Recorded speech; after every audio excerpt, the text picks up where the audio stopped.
เราไปทิ้งไว้ในห้องยาวโอ้ของป้าเน่งเกมแมว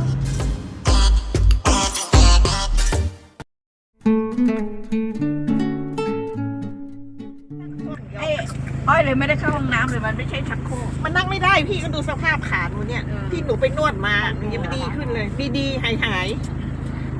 เพราะหนูกายภาพ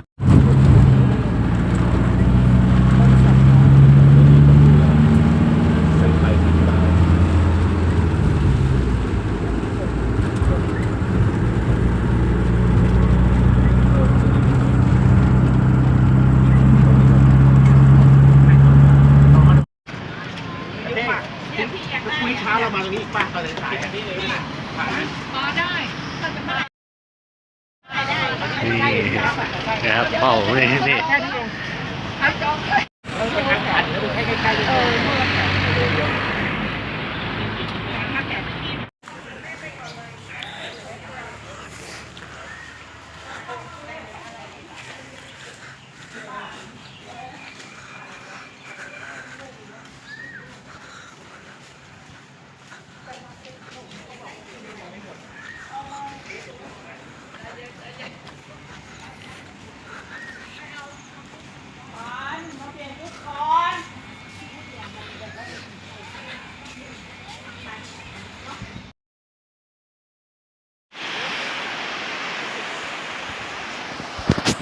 ครับก็วันนี้ก็เป็นเช้าอีกวันนะครับ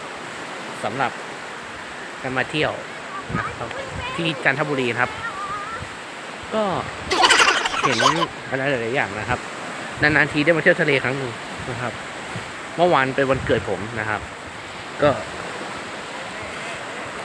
นี่เป็นเช้าวันที่4นะครับเป็นเช้าวันที่4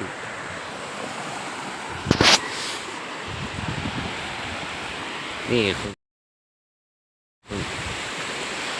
ย่ากับลุงคำถ่ายรูปอยู่